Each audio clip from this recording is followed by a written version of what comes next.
TNN TV की बैनुल-अक़वामी खबरों के साथ मैं हूं बुशरा खान।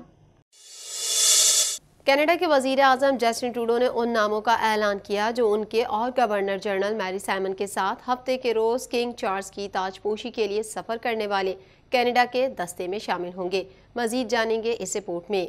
कनाडा के वज़ीर आज़म जस्टिन ट्रूडो ने उन नामों का ऐलान किया जो उनके और गवर्नर जनरल मैरी साइमन के साथ हफ्ते के रोज किंग चार्ल्स की ताजपोशी के लिए सफ़र करने वाले कनाडा के दस्ते में शामिल होंगे।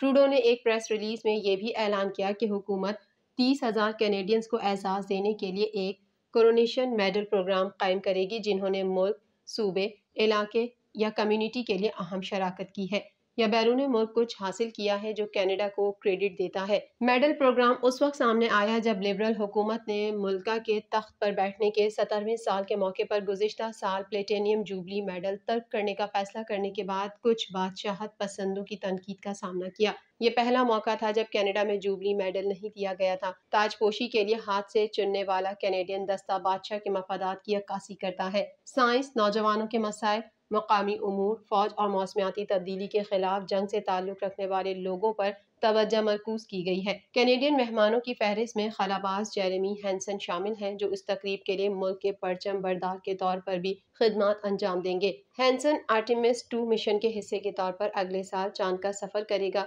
इसके साथ एक और कैनेडियन खलाबाज जेनिफर साइडी गिम्स वक्त में शामिल होंगे। ताजपोशी की तकरीब में कदीम मकामी कैनेडियन रहनुमा भी शिरकत करेंगे।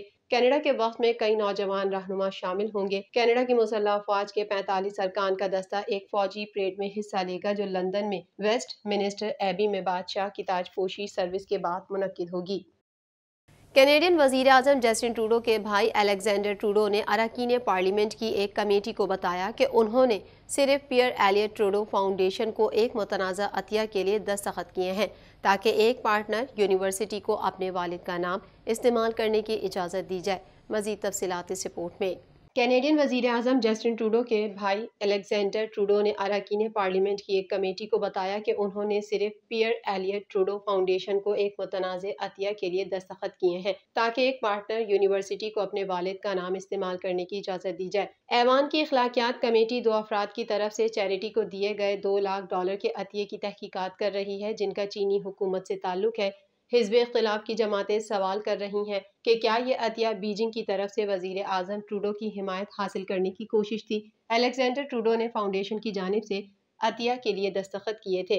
कंजर्वेटिव MP माइकल बैरेट ने ट्रूडो से पूछा कि उन्होंने फाउंडेशन के साथ मुंसलिक 20 सालों में कितनी बार अतियात के लिए दस्तखत किए हैं। उन्होंने कहा कि ये वाहिद वक्त था। ट्रूडो ने कहा, मैं यूनिवर्सिटी डी मॉन्ट्रियल को अपने वालिद का नाम इस्तेमाल करने की मंजूरी दे रहा था, इसलिए खानदान के एक रुकन के तौर पर काम कर रहा हूँ। ट्रूडो ने मजीद कहा कि अतिये का मकसद फाउंडेशन के जरिए स्कॉलरशिप फंड कायम करना था। ये अतिया असल में 2 चीनी ताजरों न्यू गैंगशेंग और जैंग बिन से मंसूब था। बाद में बताया गया कि ये अदायगी बिन की company millennium golden eagle international से की गई थी। आखिर में फाउंडेशन ने कहा कि इसे अतिया दहंदगान से $1,40,000 मौसूल हुए और रकम वापस करने की कोशिश की और रकम बिल आखिर 2 ताजरों में से एक के अकाउंट में जमा कर दी गई।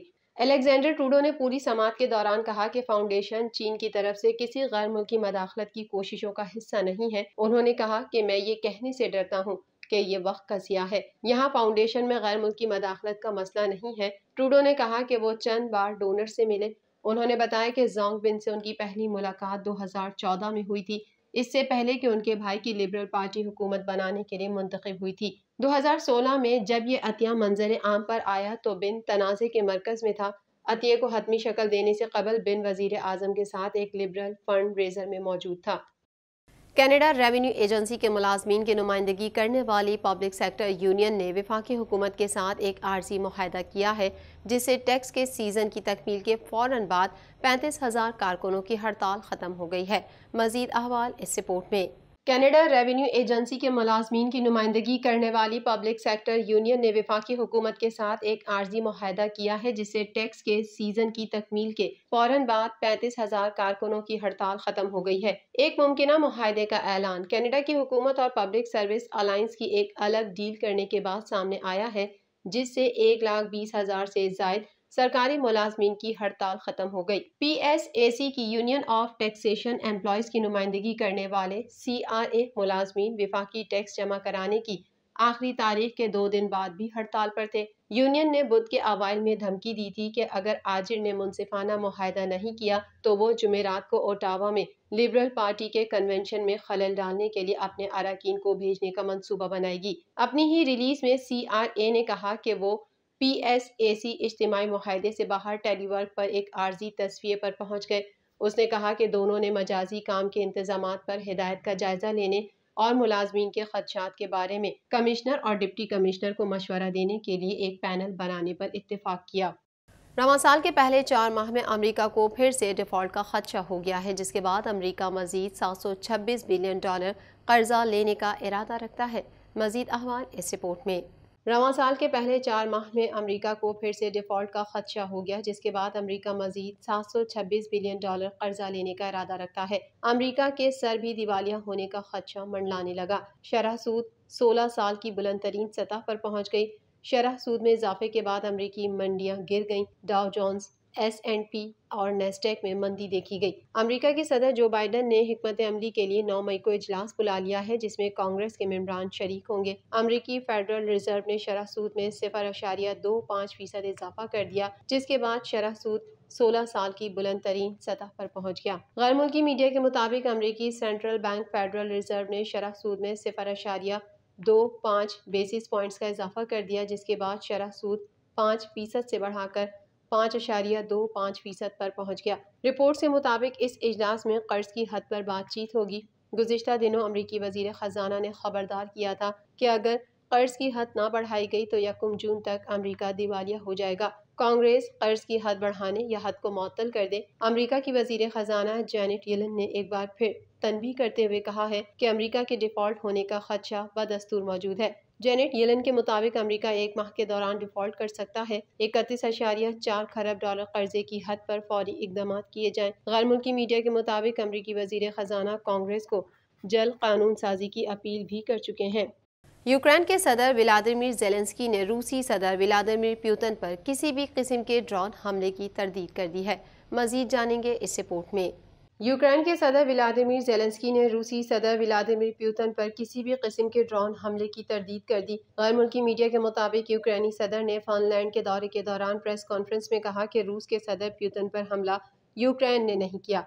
हम अपनी सरजमीन पर अपने लोगों और इलाके को बचाने के लिए लड़ रहे हैं। कीव मास्को को निशाना नहीं बना रहा और ना ही क्रेमलिन पर हमले से कोई ताल्लुक है। क्रेमलिन पर हमला रूस के इंतहाई रद्द अमल का सबब बन सकता है। रूस ने गुज़िश्ता रोज दावा किया था कि यूक्रेन ने सदर पुतिन को कत्ल करने की कोशिश में सदारती महल को ड्रोन से निशाना बनाया। ड्रोन हमले के बाद मास्को के मेयर ने बगैर इजाज़त लिए ड्रोन उड़ाने पर पाबंदी आयद कर दी है। क्रेमलिन किले में पुतिन की रिहाइशगाह पर मुबैना हमले में 2 ड्रोन इस्तेमाल किए गए थे, लेकिन रूसी दिफाई निज़ाम ने उन्हें नाकारा बना दिया। रूस ने यूक्रेन जंग में रूसी हलाकतों की तादाद से मुतालिक अमरीकी दावों को सख्ती से मुस्तरद कर दिया है।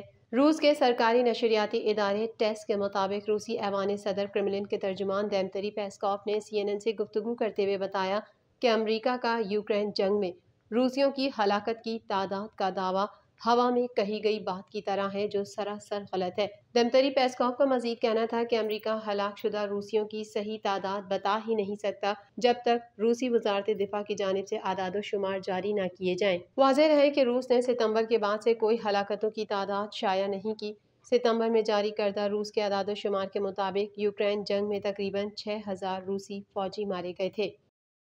TNN TV के न्यूज़ बुलेटिन में फिल वक्त इतना ही। मज़ीद खबरों और अपडेट्स के लिए देखते रहिए TNN TV।